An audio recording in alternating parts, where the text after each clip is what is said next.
Good afternoon, everybody. So our next session is starting right now, and please uh, allow me to invite Professor Gagandeep Kang. Welcome, ma'am. Professor Gagandeep Kang is a very well-known name in Indian science, a very famous science leader and an inspiration for millions of Indians.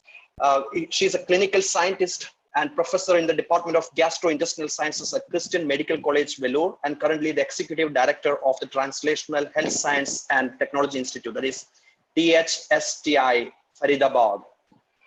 Professor Kang is the first Indian woman in the history of India to become the fellow of the prestigious Royal Society of London. And yes, so that is really a great achievement. To become the FRS is really difficult. Yes, and of course, so many awards, including the Infosys Prizes in 2016, and published well over 300 papers, and on editorial board of several prestigious journals. And Professor Kang is also very well known and in her contributions on fighting COVID-19 in the country. As an advisor in the Christian Medical College, she had advising on government as well, Indian state government, Indian union government on the various policies as well. And she has played a wonderful job. Recently, she came in news as well to remove the the panic associated with the COVID-19 as well. So I'm really humbled to have you here, ma'am. And I also would like to welcome Dr. Punita Pandey. Dr. Punita Pandey is also a young science leader. Over to you, ma'am. Yeah. Hello, ma'am. It's really an honor to have you here. We are very happy to listen to you today, and I'm sure all the participants as well as the students that are listening to you, they'll be greatly benefited from your lecture today, ma'am. Let's begin your lecture today. Yeah. Thank you, Punita. Thank you, Felix, for inviting me to speak here today. When Felix sent the list of topics for discussion, I thought I'd take something that I am particularly interested in, and that's mentoring. So I just wanted to talk to you a bit about mentoring. And then as Felix asked, he asked me to provide a little bit of a personal story. So I will do that as well and then take questions.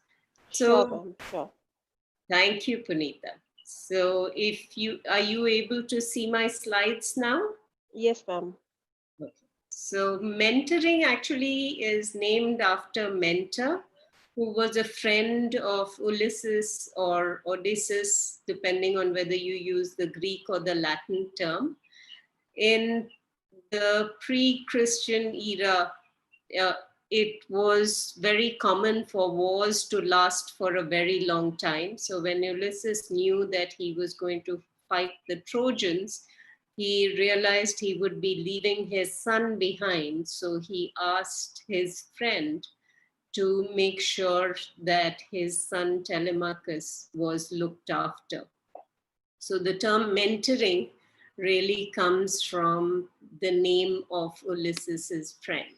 So what really is mentoring? I think sometimes people are unclear about what is mentoring and what is coaching. So we need to be very clear about the differences between the two. Mentoring is a professional partnership where someone who is senior, more experienced, called the mentor, assists a younger, more junior, less experienced person, the mentee, in developing specific skills and knowledge. And the idea here is to advance professional, personal, and career growth. And usually this means that the person who is mentoring is not directly the line manager of the mentee. So there is a certain degree of independence to that. Now, in coaching, which is a more professional relationship, mentors give advice, but it's not necessary for the mentee to follow that. In coaching, the acting on the advice is expected. In the case of mentoring, it's not. So if you are to look at coaching or mentoring again, coaching is to make a person achieve their maximal personal and professional potential. So you have to ask for someone to coach you. In mentoring, it is usually someone who is a bit ahead of you in a career path, who acts as an advisor, provides support, provides feedback. And this mentoring process can be formal or it can be informal. In a formal mentoring program, this is usually something that institutions have in place, where the institution says, you know, this person is going to be your mentor. You have to have so many meetings with them. This is their role. This is their responsibility. And you have to make sure that this is adhered to. In informal mentoring, the choice is left very much to the mentor and the mentee. And this can be, timings can be variable, the level of activity can be very variable. Both work, but for different people and for different institutions, the approaches that are taken can differ a lot. Of course, in some Indian institutions, we have no mentoring whatsoever. Or if you're really lucky, you get some informal mentoring. So I think one of the things to understand about mentoring is that for building a ecosystem, the idea of rapid progression in your career through the advice of a senior person is absolutely essential. And this is not something that we have really had a focus on in India. In fact, it's been much the other way around, where people worry that senior people don't want juniors to get ahead very easily. So it's a rare senior who will provide the kind of support that juniors need. But I think mentoring is one way where you build communities. And if you look at the more advanced academic systems in the West, mentoring is a key responsibility within the academic infrastructure. Now, when you look at mentoring, this is usually a time-limited contract during a certain period during a person's career. So for example, in the field that I come from, in clinical medicine, for example, you would have people who are your professional guides who are in the same subject as you, but you might have a mentor from a different department, somebody that you can talk to during the time that you're doing 3 years of a postgraduate course. So it's time limited, it is confidential, and it usually occurs one-on-one. There are group mentoring activities as well, but it's more common to have one-on-one interactions.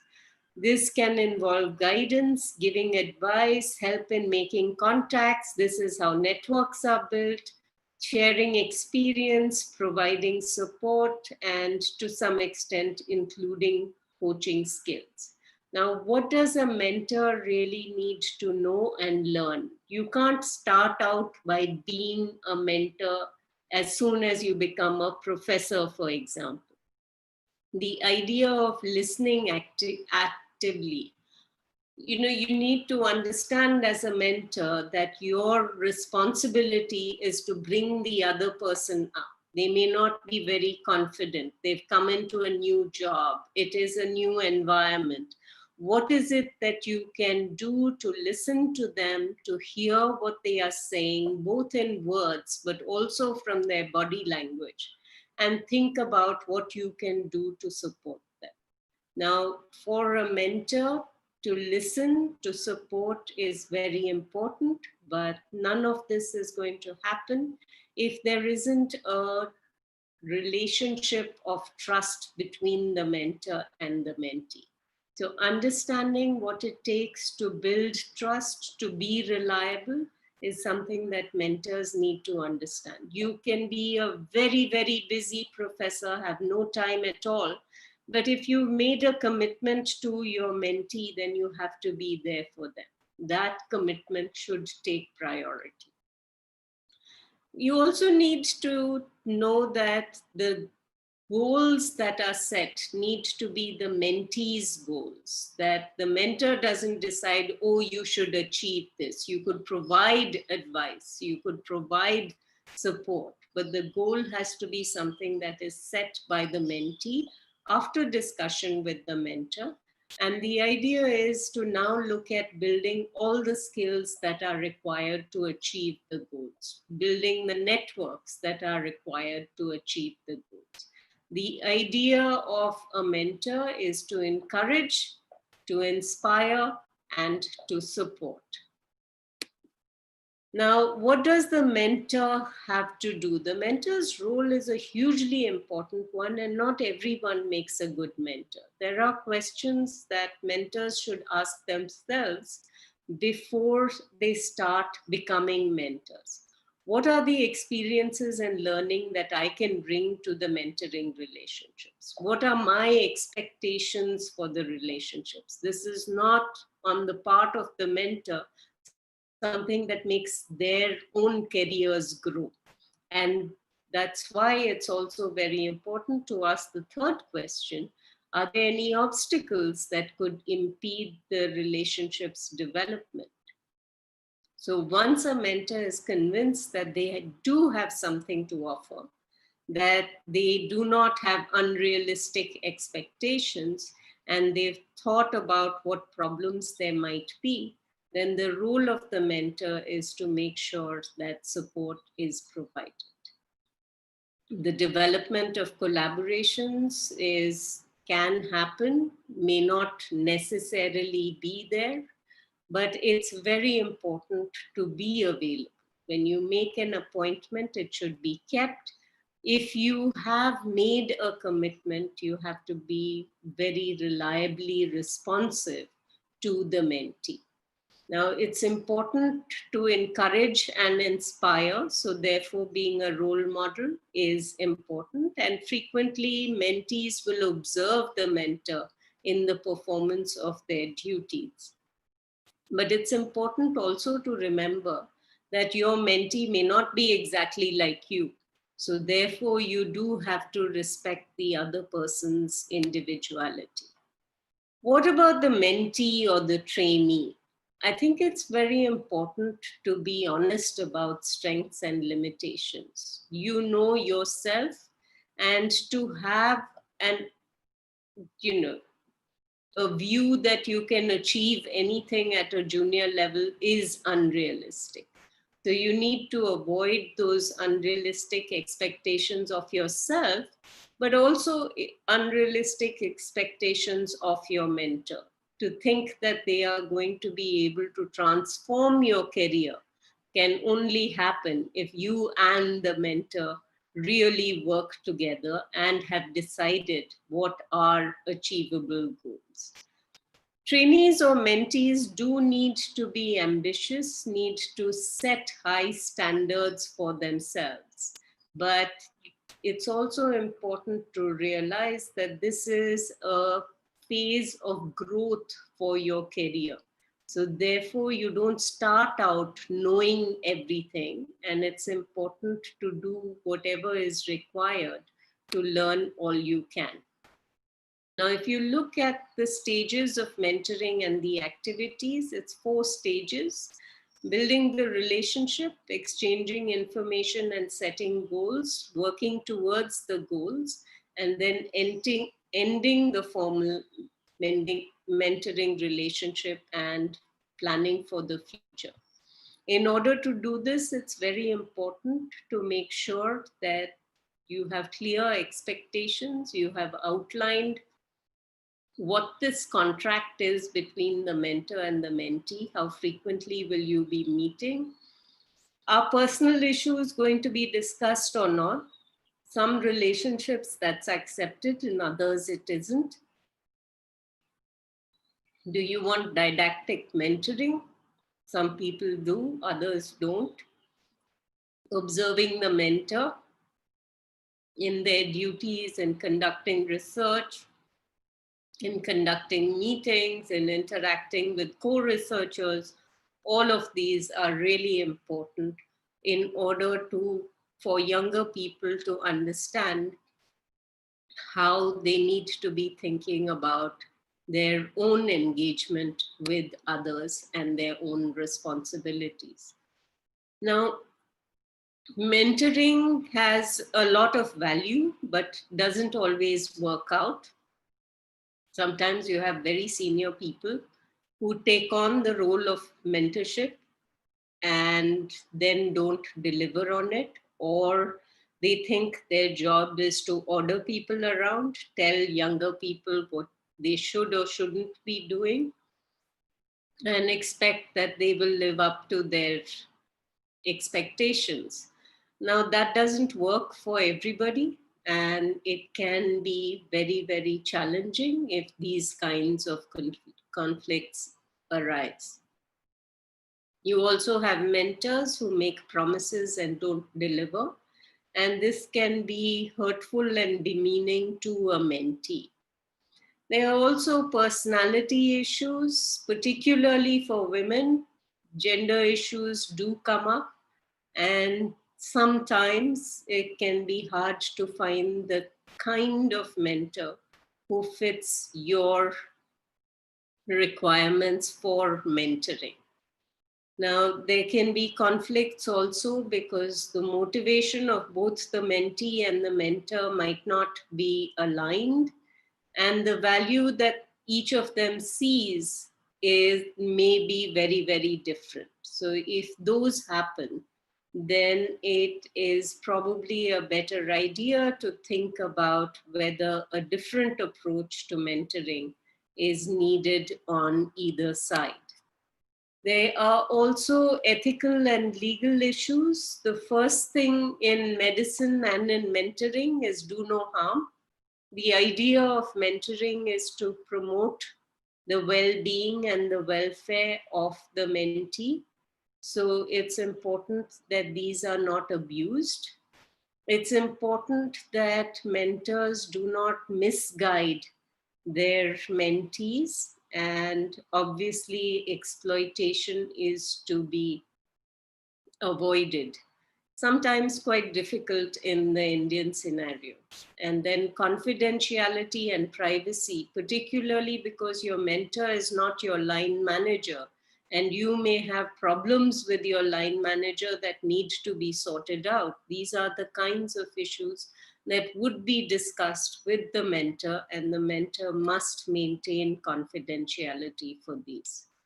Especially for women, it has been shown that they receive very, very little mentoring. But when they do get experienced, well-connected mentors who are committed to advancing their careers, then the amount of retention within the academic environment, the increase in productivity, really optimizes the potential for women to do better.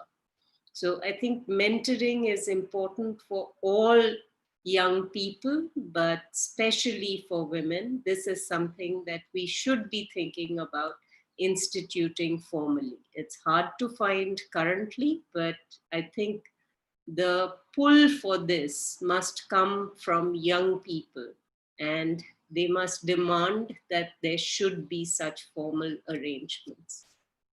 Now, if you look at success and failure of mentoring, successful mentoring relationships are characterized by reciprocity, mutual respect, clear expectations, connections, and shared values.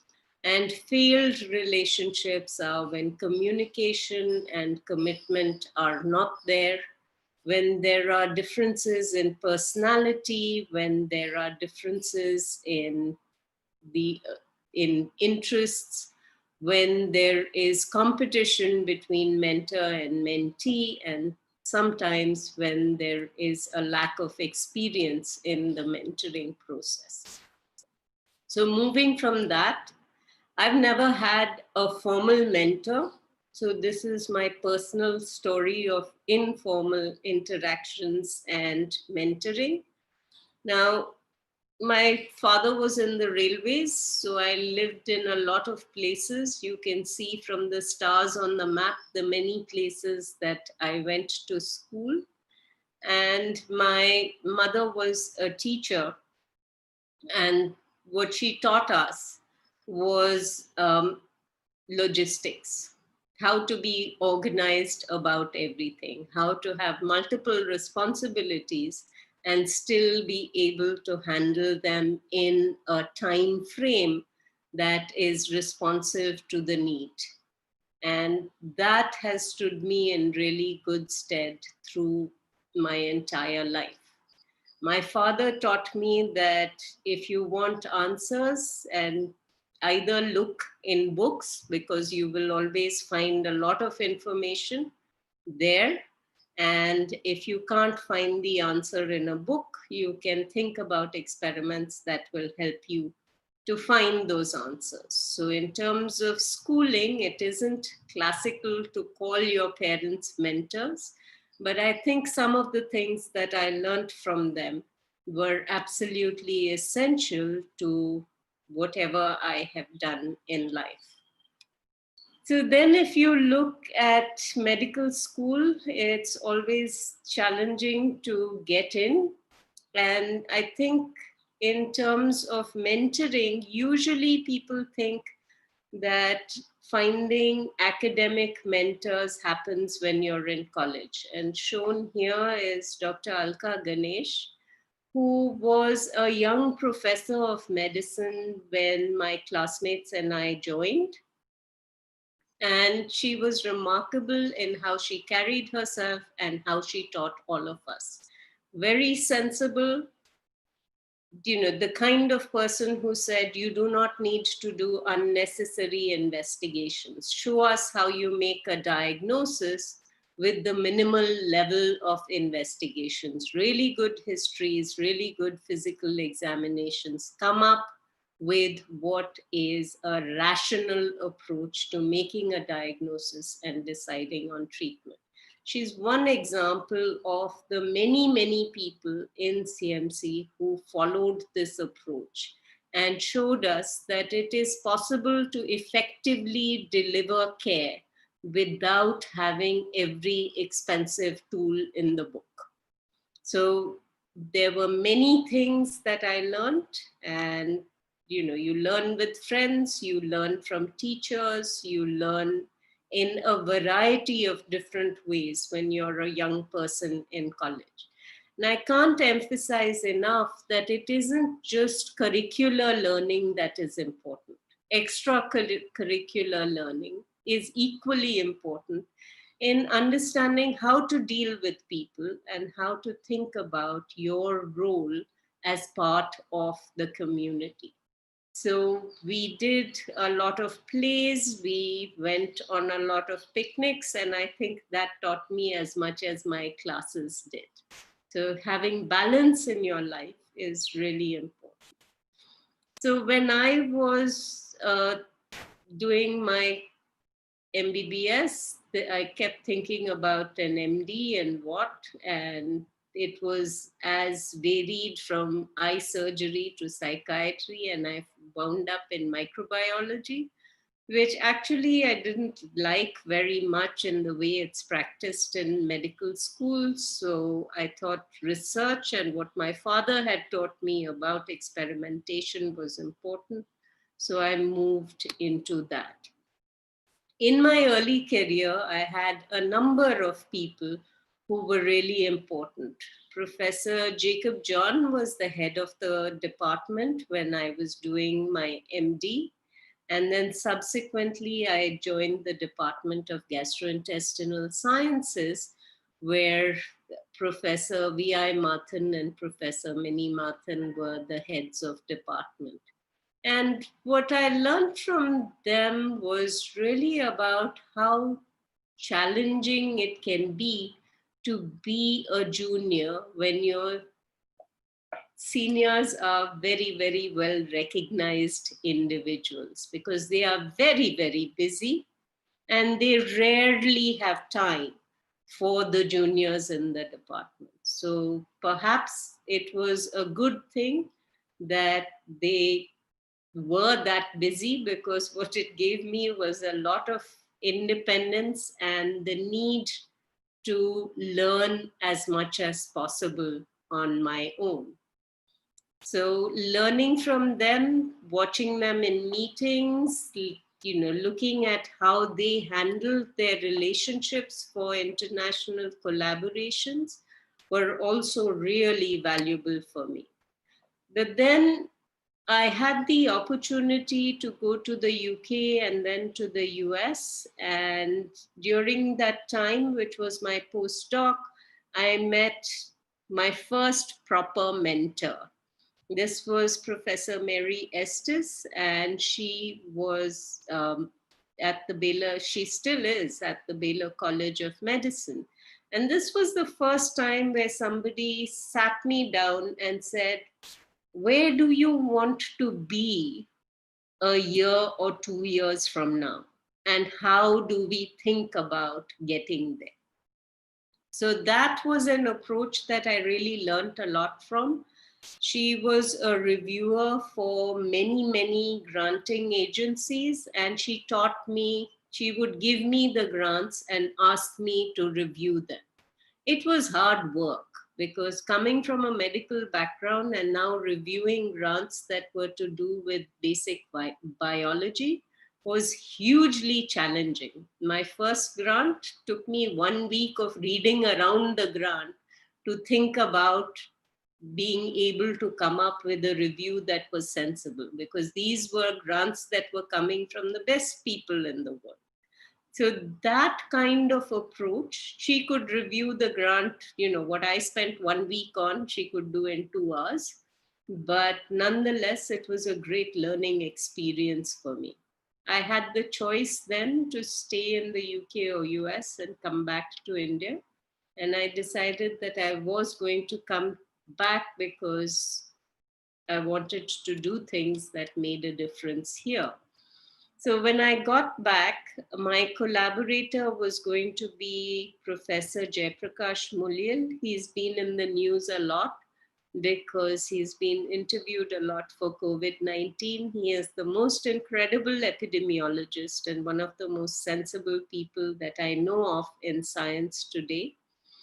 And I worked with him, but again, he was busy, so I had to spend a fair amount of time setting up the field site and making sure that I could build a program that could get data from the field, samples from the field into the laboratory, so that we could make sensible interpretations of the work that we were doing on diarrhea. And for that, the environment was really important. So from JP, I learned that if something is not biologically plausible, don't accept it. You have to figure out the mechanisms by which you get the results that you get. And in addition to JP, Dr. Honorine Ward has been a collaborator now for over 20 years. And she is one of the most generous people I know. And she has mentored lots and lots of people in Tufts University. I was very fortunate to connect with her because she taught me how to write really high quality grants. And without that kind of partnership, the collaboration, the work that we've done together, I don't think I would have been able to attract the funding that allowed us to do the kind of work that we do. So even though these were not formal mentoring relationships, I really learned a lot from them. But I have to tell you that one of the things that I think is most important is thinking about reverse mentoring. The world is changing a lot. Technologies are changing. The way we approach problems is changing. If you don't learn from your students, then you are very rapidly going to be left behind. Shown here is Sashireka Ramani. She was my first PhD student. She's an assistant professor at the Baylor College of Medicine. Dr. Jacob John, the younger Jacob John, is a student of Dr. J.P. Mullian, and he worked with me initially, and now on some projects I work with him. So I think the idea of reverse mentoring, of learning from young people, is something that we need to make sure becomes a part of our lives. There have been a host of young people who have taught me and continue to teach me that I need to approach problems in a completely different way from how I think it should be done. So, just to end, mentoring is absolutely a privilege.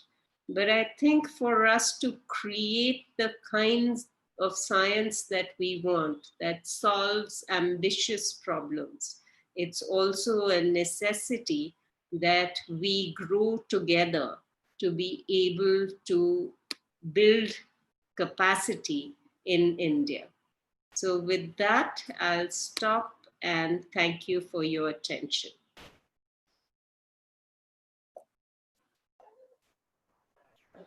Okay. Thank you, ma'am. It's been a very interesting lecture. And seriously, the points that you raised in the lecture about the difference between mentoring and coaching, especially, these are very minute differences which people they mistake for each other. And especially the role of mentors and the role of mentees individually, the stages of the relationship that you mentioned, and your opinion on the gender issues for females, and provided that they get the if they get the right mentorship, they can do wonders. That thing that was really awesome, ma'am. And especially the emphasis that you laid on the extracurricular activities that we learn not only from the curriculum but also from the extracurricular aspects. And lastly, reverse mentoring that we tend to ignore. Like once we are mentors, we think, okay, we know we can guide the student. So I think this is a very learning experience for us as well as the participants who are listening to you, ma'am. So we have a few questions from the participants, which are very interesting. Like uh, some of them are very interesting. So I'll just pick up a few questions. One of them is Anzila Sen from Bengal, and she's asking how to tackle gender stereotypes in the relationship of mentor and mentee. Ma'am, if you could please. So I think in the kind of social construct that we have today, it can be quite difficult for every man and every woman to overcome that kind of construct. But if you look at Yes, it, ma'am. there are enlightened men and women. So sometimes it's not just about men being unable to understand women.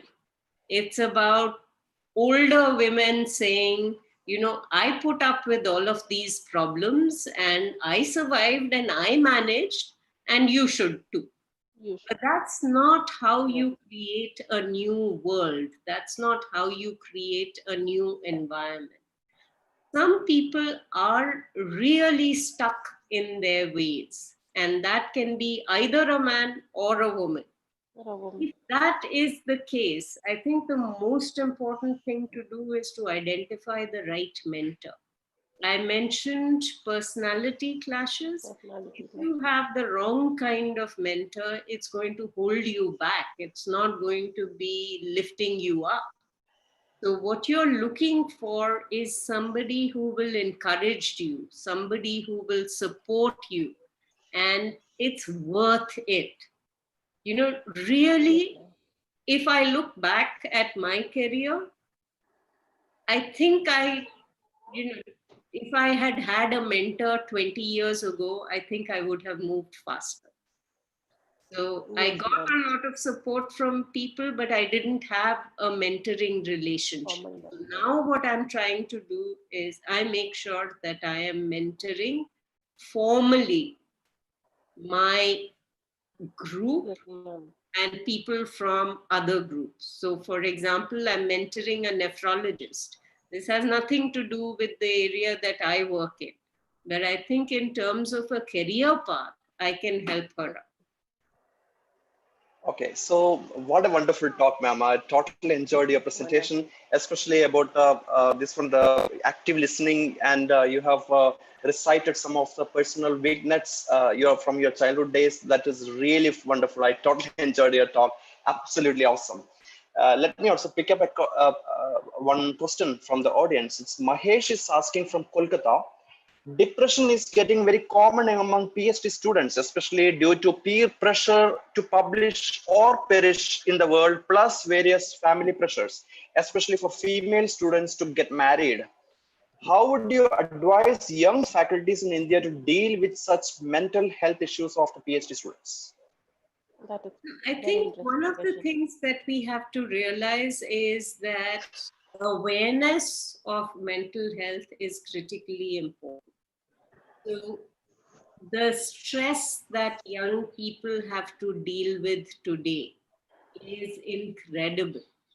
And it is not that, you know, things have changed very much. It's that we live in a very different kind of society now, where you're expected to carry a lot of burden that was not required earlier. And you're doing it without support systems that were previously available. However, there are a lot of counseling facilities that are available. So, for example, in Delhi, there is a group called Manas that is available for anybody who needs support. Many institutions are now offering counseling support that are arranging conversations for people who need it. The problem lies frequently not only in thinking there isn't a problem, thinking that if there is a problem, you should be able to sort it out yourself. It's a sign of weakness to feel stressed, to not be able to handle it, to be depressed. But depression is an illness. It is a clinically recognized illness. It can have endogenous causes. It can be something that comes from within. It can have exogenous causes. Maybe in your career, you've taken a lot of different kinds of hits, right? And that leads to you being depressed. Now, no matter what the cause of depression is, it is an illness and it requires treatment. If you had a broken leg, you would get it fixed. Why would you not want people to fix what is effectively a broken mind or a bruised mind? You have to make sure that people get the support and care they need. And the only way we can do it is by making sure that we are talking about it and making people aware that this is an illness. I think that is really important, and it needs to happen at all levels. It is not just about students and young faculty, it's about everybody in the academic or science environment. Okay. Thank you, ma'am. Ma'am, the next question is from Pallavi Gulati, and she's asking how to tackle a situation where the belief systems of the mentor and the mentee regarding certain phenomena do not match. That is really challenging. So I think if you Challenging. think about it in your family, you will have people also whose belief systems don't match yours. Yeah, Will be views towards true, certain ma'am. classes of society, to entire genders, so it will happen. The question between Yes, a ma'am. mentor and a mentee is, can you put aside personal beliefs and focus on the goals that you want out of the mentoring relationship? If you can have an agreement that is not going to lead to conflict, Hmm. then you can make it work. But it has to be an active agreement that says that we have agreed to disagree on certain issues.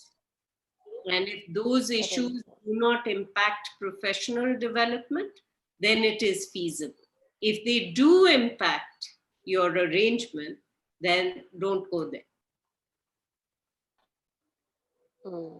Hi. Proven. We have one question from Anjali. Pune is asking.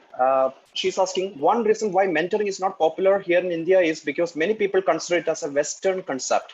Here, the education is teacher-centric. What are the measures to overcome this barrier to promote the concept that the role of teacher must be a facilitator of knowledge discovery? So I think Anjali has it absolutely right. What is the idea of learning? It is that you must acquire not just knowledge, which is facts, but a way of thinking. Now, if the role is teacher centric, that is the delivery of information. Delivery of information in this day and age is an outmoded concept. You can go to the internet and find out pretty much everything that you need. What you need is a way of thinking, a way of learning, evolving ways that allow you to not only get information, but critique that information. A lot of what you find on the internet is not necessarily true. So you need to be able to critique, you need to be able to synthesize, and the only way that that happens is if it is a learner-centered view instead of a teacher-centered view. Once it becomes a learner-centered view, and this is something that does not fit in the constraints of the education system that we have at currently school level or at college level. But when you think about moving beyond college level to a postgraduate or a PhD program, here is where you need to be an active participant in the learning. So if you wind up with a PhD guide, for example, who tells you this is your project and these are the experiments that you're going to be doing, then that's not a PhD. What are you acquiring this degree for? It's a doctor of not science, it's a doctor of philosophy. The philosophy is the philosophy of learning. So if you are not the center of your PhD program, you are not making the calls about what you need to be doing, then you're really not fulfilling the goals that you embarked on this program with. It's challenging. It's very, very challenging because we've grown up in this system where it is literally regurgitate the knowledge that you were provided. That is a mark of performance. So we do that all the way through school, we do that all the way through college, and then you come to a PhD and say, now become an independent thinker. That doesn't happen very easily. So if we are to make that shift, then we really need to be thinking about what can we do that enables us to allow and support young people to learn to think creatively, to critique, to synthesize. Ma'am, the next question is on a similar line, and that is asked by Akanksha Sharma. And she's saying, how can we grow and make more interesting relationships with other experts in our field when our own supervisor is not that much open in making new collaborations or to do new science?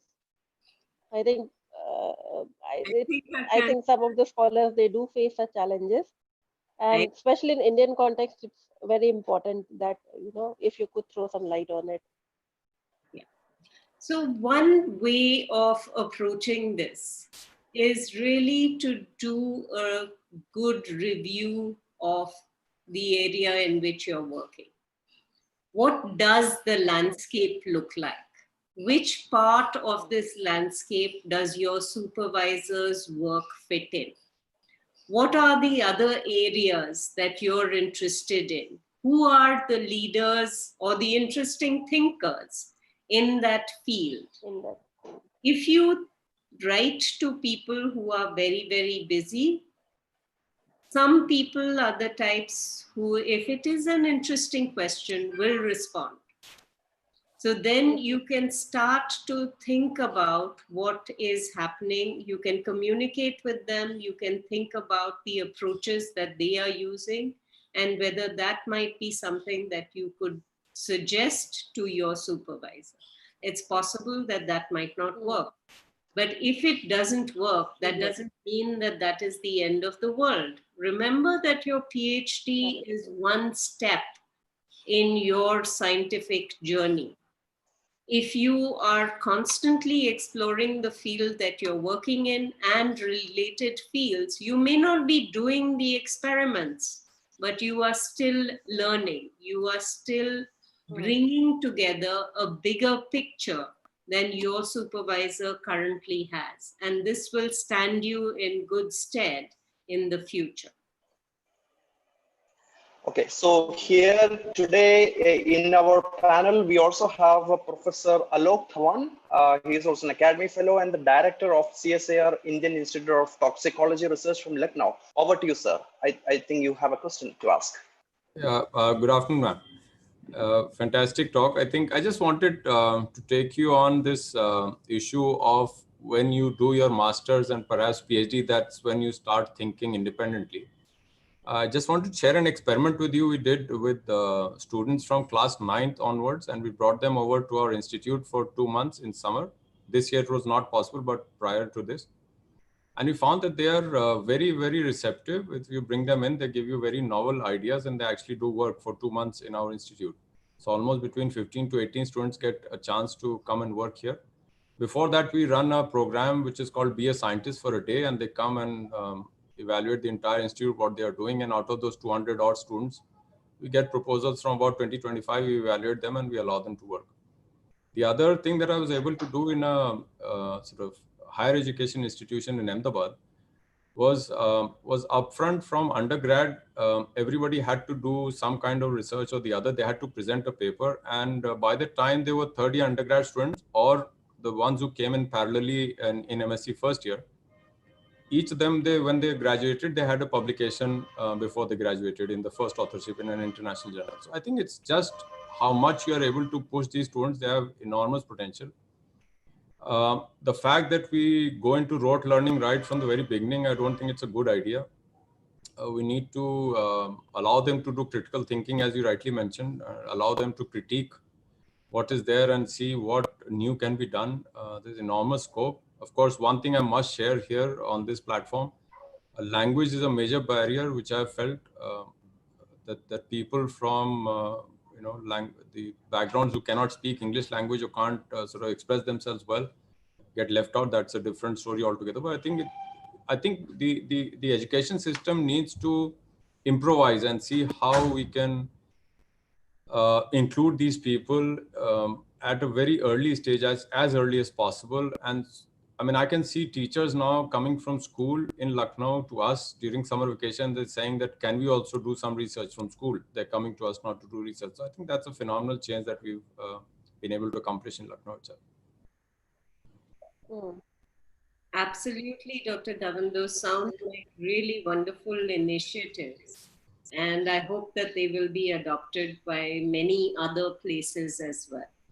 In terms of the vernacular education, there has been a push to make sure that science communication in multiple languages is something that is promoted nationwide. So Hindi, of course, is the easiest to do, but whether it's Bengali or Tamil or any other language in the country, especially for students, we should be thinking about engaging them to make sure that there is communication in multiple languages. Absolutely. Thank you. So we have now a question from Aurelius from Imphal. The question is that one major hurdle in conversation between mentor-mentee is cognitive biases, like confirmation bias. How to break the ice? How to make mentee more receptive of the ideas? I think this is where having that initial discussion in the 4 stages of mentorship, building that relationship and then goal setting. If you understand why you have set the goals that you have with the timelines that are associated with them, that will allow you to frame the discussions that you have much better. That way you also have a system that you can track, and if it starts to drift, then that becomes less of a problem. If you recognize when you're going off the rails because of different kinds of biases. Communication bias usually is not a problem in mentor-mentee relationships. It's usually the other way around, where the mentor winds up feeling like the mentee hasn't really performed at the level that they would like. And then there's a push on the mentor to do better. Okay. Over to Punita. Yes, ma'am. One of our participants, Kiran Mishra, she has a very interesting question. Like, what is the aspect that one should focus on in mentoring relationship? And can a person have both a personal as well as a professional mentor?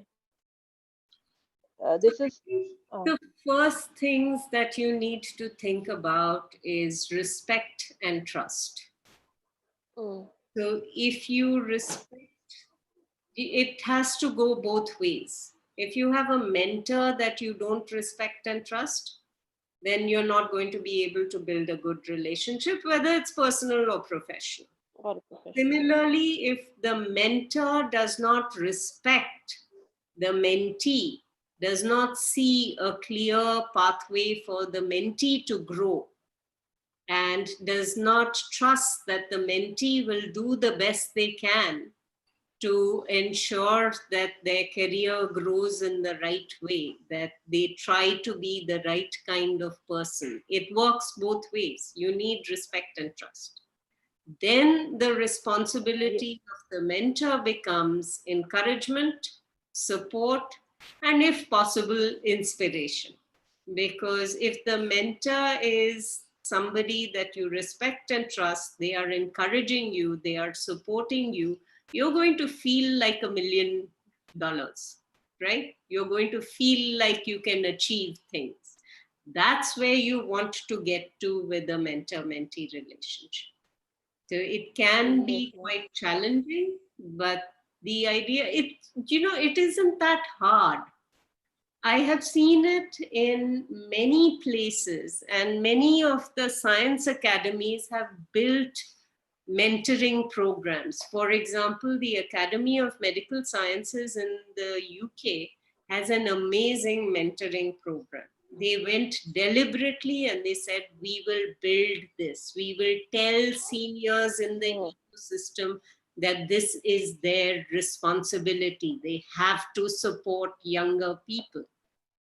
And it's been a real success. Now they're thinking about multiplying it in other places as well.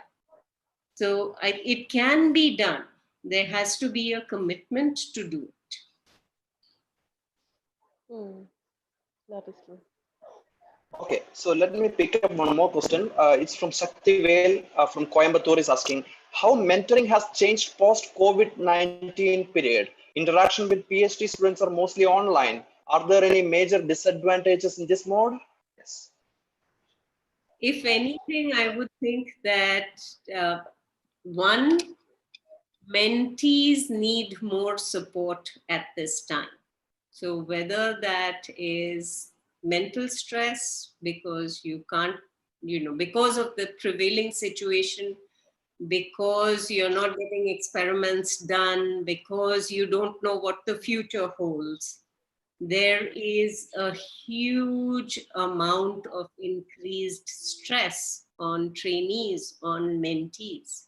And therefore, I think it's very important for mentors to make sure that they make time for their trainees. And perhaps if work is less, I hope the more responsible guides and mentors will do this. Now, again, remember that in our construct, we seem to think that the mentor is the guide or the PhD guide. That is not necessarily the case. The mentor may be someone outside your own structure that has made a commitment to support your professional growth. It may be a guide for, it may or may not be your doctoral advisory committee, maybe somebody in another department. But the idea is to help your career growth as much as possible, to support you as a professional and also as a person.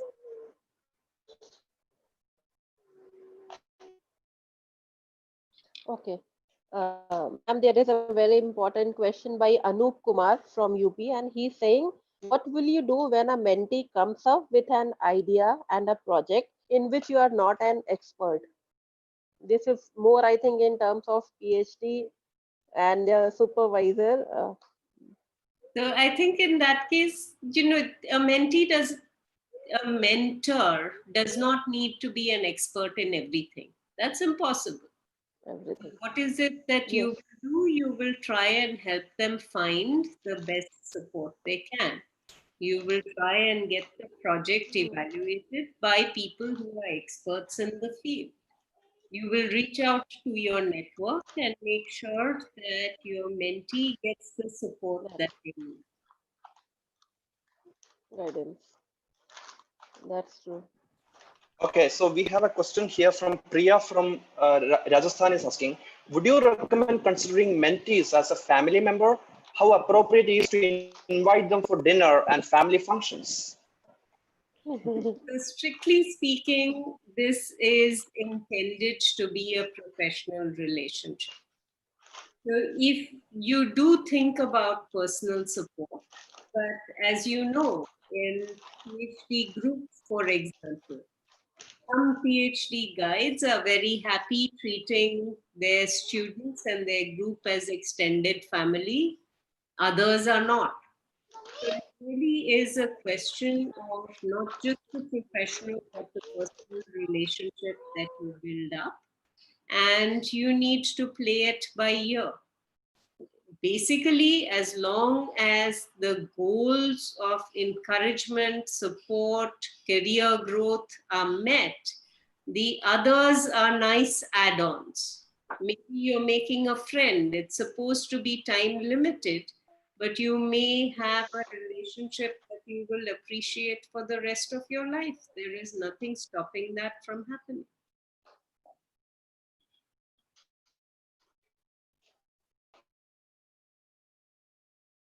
Okay. Ma'am, on this line, one of our participants, Bandhan Goyal, he has asked, what differentiates between a formal and an informal mentorship? And what are the various types of starting point for a formal mentorship? So a formal That mentor. is more in continuation to a previous question. So a formal mentoring relationship is when you actually sit down. So you can make a chart, right? And many places that have formal mentoring programs will do that. They will tell you this person is assigned to this person, or these are the 3 students that will be mentored by this professor in this other department. You may have a professor of history who is mentoring PhD students in biology or physics, right?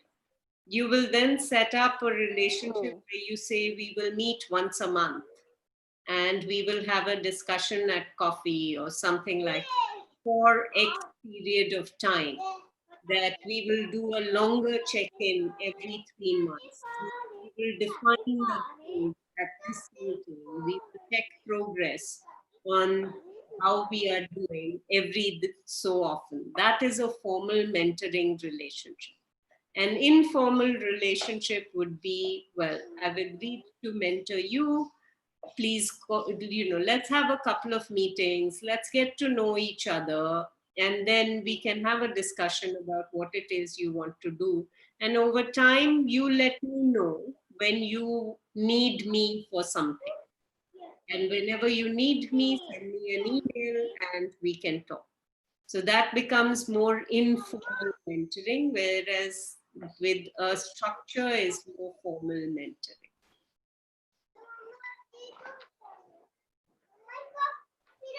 Okay, so we have a question by N. Iyengar. He's asking, what is the difference?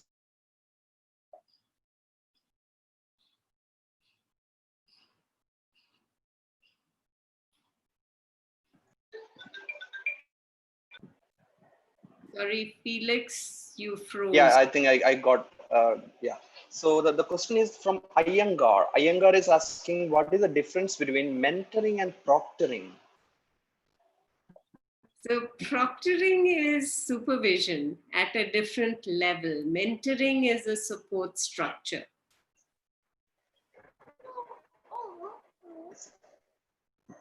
Dr. Punita, would you like to ask one question? We can have, I think session is getting Yeah. over. It's already offshored, but again, maybe Over, last yeah. questions. Yeah, just I think it could be the last question. Anusuya Nagraj, she's asking how to overcome reverse mentoring problems, if any. I think it's a good question that she has asked. Yeah.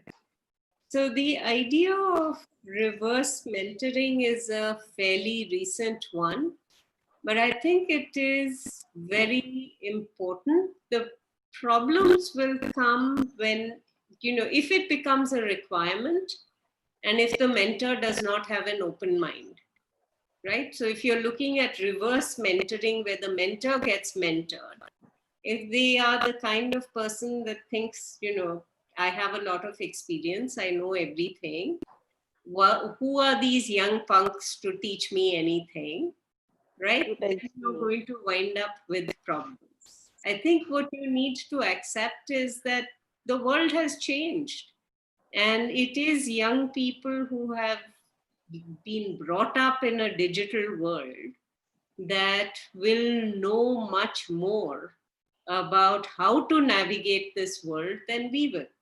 Whether that is access to information, whether that is ways of communication, they are likely to know way more than we do. And we have a lot to learn. Yes. Look at it this Okay. way. Don't we? Okay, so In some ways, our grandparents knew less than us. So, my first thesis was written, Now we think. was typewritten, right? Okay, ma'am. That was that long ago. That long. right, Yes, I ma'am. have, yes, I have a question from Abhishek Chattar, and he's asking, while choosing for the PhD and postdoc, what are the factors or parameters should one look in a mentor? Should we go for a rating system for the PhD supervisor as a good mentor, like apps rating the doctors? So I think a lot depends. A mentor-mentee relationship is a very, very personal one. So some people are truly outstanding mentors, and you will see from the way they are that not only will their own group be one where many people go on to do well, they will also have provided support to many people outside their own group. Now, how do you set up a ranking system to do that? I think this is where I need reverse mentoring. Okay. Over to Dr. Punita. Okay. Let us conclude the session now. I think we are done with the questions, and I'm sure the participants would be, very delighted with the answers they have got to their problems. And ma'am, personally, I could relate to your lecture to some extent. Like you said, you have been at so many places. Same was with me. My father, he was in a transferable job. We used to keep changing schools every 2-3 years. So I can understand. And on similar lines, like my father, he has been my first mentor, and he continues to do so. He is a guiding star so far. I thank you, ma'am, immensely. It's from the core of my heart. And I'd say, ma'am, it's been a wonderful lecture. We have learned a lot about mentoring today, and somehow we take it lightly. Okay, I'm your supervisor, I'm your mentor. But the minor differences between a supervisor, mentor, or a personal or a professional mentor, all these things we have learned a lot today. So, thank you so much, ma'am. And I would like to thank the audiences also who are with us, watching us live on YouTube. Over to Felix, sir. Ma'am, thank you so much. And would you like to give one take-home message to, because our audience is 17,000 counting audiences are there, And these audience are majority are young faculties. Of course, they will be mentoring soon. So if you have one message to relay on our audience, so yeah, please. Sure. So first, I'd like to start by saying, Punita, you're very lucky to have a father who supported you the way yours did. And I think being in transferable jobs gives you resilience, which is going to stand you in really good stead for everything that you do in the future. So as a message to everybody, I think it's easy to say dream big and be ambitious, but we have daily lives to live that can sometimes make that quite a challenge. But I think the one thing that I would advise everybody to do is to really, you know, that sometimes it's not possible for us to solve these really big problems, but it is possible for us to be aware of what the big picture is. So whatever area we work in, make sure that you are framing the problem that you're working in. It may be a small part of the picture, but make sure that you have an awareness of where the entire field is going. That way, when opportunities open up, you will be ready. Thank you so much for your attention. Thank you, ma'am. Thank you so much, ma'am. It's wonderful to have you here, and we are really humbled, and especially you're, it's really at the grassroots level. Yes, so without any problem, you volunteered us, to give. You already spent almost one hour, more than almost 1.5 hours you spend with us. Thank you so much from bottom of our heart. Goodbye and have a nice day, ma'am. Coming to the next talk. Yes.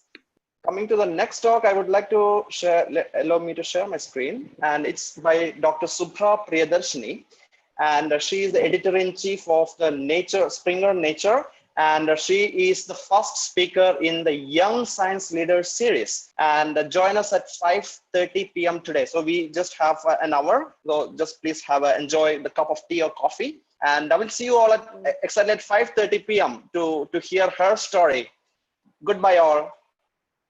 Goodbye.